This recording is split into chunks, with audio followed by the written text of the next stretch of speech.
So once you open up Canva, go to the top left and then select Create a Design. From here, you are going to type in brochure. And then there's going to be different sizes in which you can use. I'm going to use the one at the top, brochure. So 297 times 2110. Click on it. Then go to the left side and make sure that design is selected. From there, you're going to type in brochure.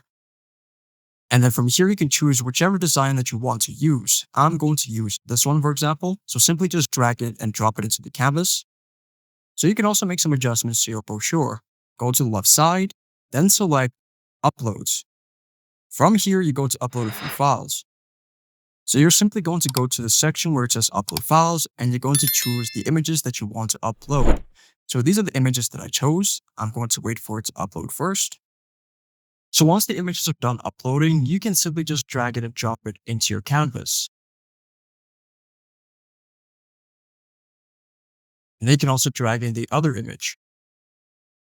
And then you can also add in some other elements. So we're going to add in an airplane. So go to Elements, then go to the search bar, then type in airplane, then hit enter. And we're going to look for a graphic. So I'm going to select See All, and I'm going to use this one.